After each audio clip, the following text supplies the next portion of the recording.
Assalamualaikum warahmatullahi wabarakatuh. Waalaikumsalam warahmatullahi wabarakatuh. Nama saya Sunarto dari Klaten. Ya, mari. Alhamdulillah kami masih secara istiqomah dapat mengikuti pengajian dari Bapak Ustadz. Ya, yang dulu saya mengaji juga di majelis-majelis itu, namun tidak mendapat keterangan surat apa, ayat berapa, nggak pernah disebutkan, dan kemudian banyak ketawa. Tapi ketika saya mendengarkan radio, nah, ustadznya belum tahu, tahunya hanya apalagi. Habis pertanyaan dijawab apalagi. Nah, itu sangat tertarik di hati saya, karena apa yang disampaikan itu Qur'annya jelas, suratnya jelas, ayatnya jelas. Jadi setelah kita hanya mendengarkan radio, kita lihat Al-Qur'annya. Kemudian saya baca dan kemudian sedapat mungkin saya mengamalkannya. Ya, ya. Nah, maka dari itu saya mohon untuk dijelaskan mengenai bagaimana pengamalan sholat kita dalam kehidupan sehari-harinya untuk mengamalkan hasil ngaji saya. Yang kedua, bagaimana agar dosa-dosa kita kepada orang lain yang sudah mati bisa diampuni, agar pada hari hisab nanti tidak mengurangi amal kebaikan saya, misalnya mengenai hutang piutang atau mengenai penghinaan dan lain sebagainya.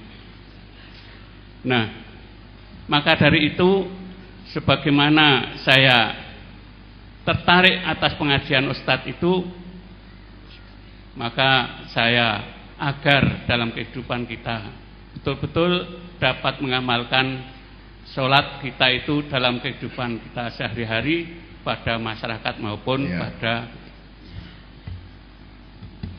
diri saya. Demikian. Wassalamualaikum warahmatullahi wabarakatuh. Waalaikumsalam warahmatullahi wabarakatuh. Jadi bagaimana melaksanakan sholat sehari-hari? Yang jelas formalnya sholat sehari semalam itu dilakukan berapa waktu? 5 waktu, 5 kali atau 5 waktu. Itu harus dikerjakan tepat waktu. Tepat waktu itu bukan berarti awal waktu. Sholat tepat waktu itu maksudnya jangan sholat yang di luar waktu. Di luar waktu itu misalnya sebelum waktunya atau sudah lewat waktunya. Kalau Bapak jam sekian itu sholat duhur, itu namanya belum waktunya. Nah, nanti kalau sholat duhur jam 3, itu berarti sudah lewat waktu. Maka dikerjakan pada waktunya.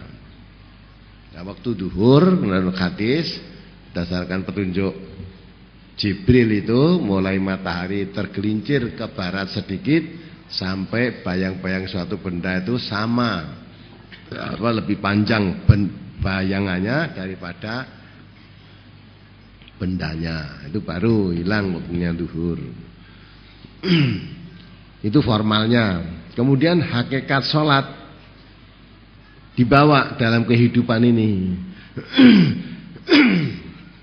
Jangan formalnya sholat dikerjakan, tapi jiwa sholat ditinggal. Dan sholat itu kata Allah Subhanahu wa ta'ala, diterangkan bahwa sholat itu tanha anil fahsya wal mungkar. Sholat itu pencegah dari perbuatan keji dan mungkar. Maka orang yang menegakkan sholat berarti dia itu di samping mengerjakan sholat duhur, asar, maghrib, isya 5 waktu itu, ya, jiwa sholat itu dibawa dalam kehidupan. Tidak melakukan kemungkaran, tidak melakukan kekejian, tidak bakhil. Karena bakhil itu termasuk, ya, bukan cirinya orang sholat. Ya, kalau orang sholat tidak bakhil. Ya, jadi sholat itu bisa mencegah kebakhilan juga. Ada lagi sholat yang menerangkan menjelaskan sholat itu mencegah dari keluh kesah. Innal insana khuliqa halu'an wa idza massahu syarru jazu'an wa idza massahu khairu manu'an illal musallin. Ya. Sholat itu bisa mencegah dari perbuatan. Ya, dan maka orang yang mengerjakan sholat itu ya, tidak suka keluh kesah. Manusia pada umumnya mempunyai sifat haluan. Haluan itu diterangkan ayat berikutnya tadi, kalau mendapat kesenangan, kalau mendapat kesusahan dia keluh kesah, kalau mendapat kesenangan dia bakhil, kecuali orang-orang yang sholat. Orang yang sholat yang bagaimana? Alladzina apa itu? Ilal musallin alladzina hum an sholatihim daimun.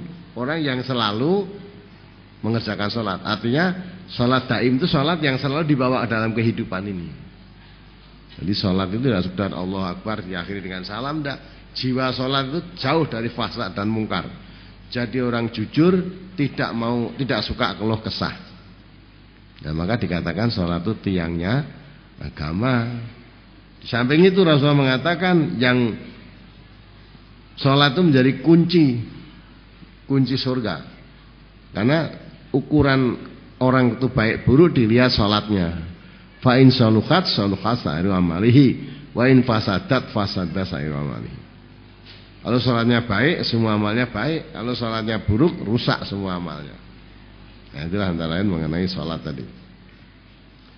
Bagaimana agar kita dapat diampuni oleh orang-orang yang meninggal kalau kita punya dosa? Maka kalau kita punya dosa dengan saudara-saudara kita yang lain, merasa kita bersalah, untuk minta maaf jangan ditunggu besok hari Lebaran. Umumnya kan wong Jawa sok bakdo enjuk ngapura itu. Lah padahal belum puasa sudah mati kita. Ya. Mau minta maaf wis ngrasani salah nunggu sok bakdo. Kalau hari Lebaran itu umumnya minta maaf, sehingga datang minta maaf itu tidak malu.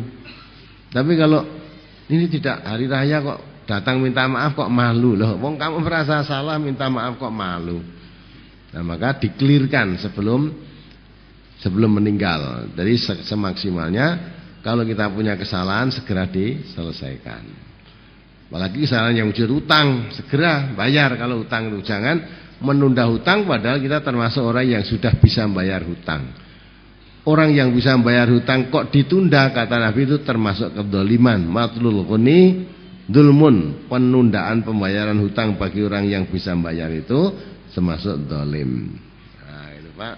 Maka kalau sudah ya sudah minta utang dibayar.